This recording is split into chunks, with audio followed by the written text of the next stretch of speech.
The sumptuousness of Copford is explained by the presence of Copford Hall, ancient manor of the Bishops of London. Its great cedars offer a splendid backdrop to the approach to the church from the road. Even they are scant preparation for the interior.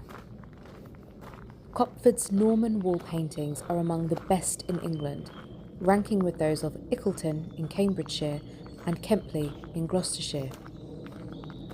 Copford is a 12th century church, heavily restored. The inside is at first sight odd. The nave walls have 3 springers of a lost tunnel vault, rare in a parish church.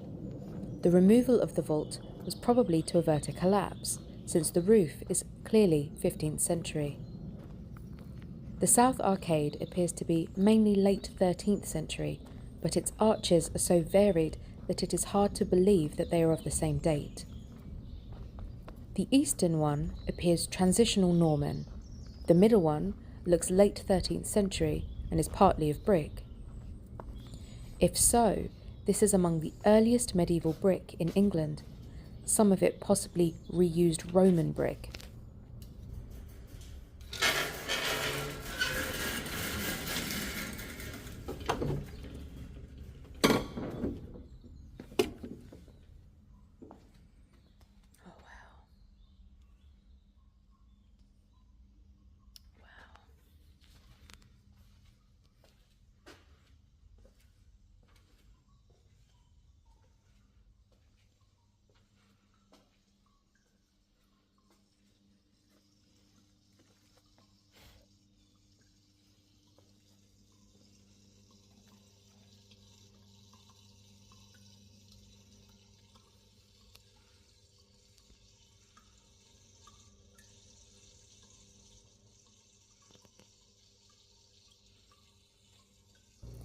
Paintings cover almost all the wall surfaces.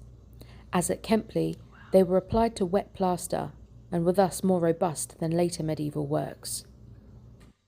Nonetheless, all have been restored with varying degrees of vehemence after their discovery in the 19th century under layers of Reformation whitewash. Those in the apse were overpainted by Daniel Bell in the 1870s.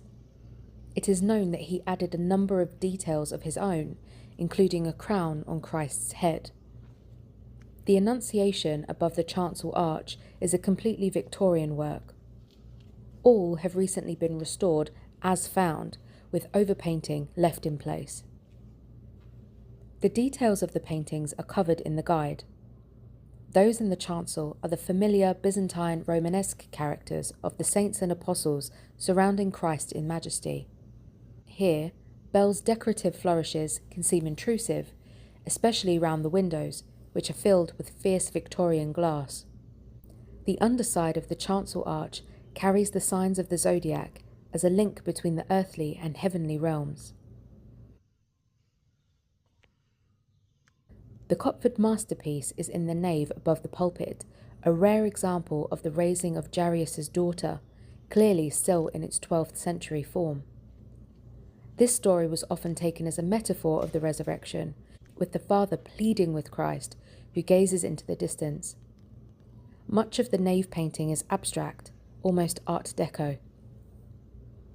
A huge wooden frame supports the bell loft at the west end of the nave.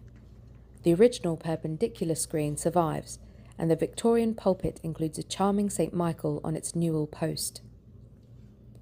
On the floor are original tiles, and in the chancel, mosaics. I am told that those by the pulpit were designed by women from Abingdon Prison.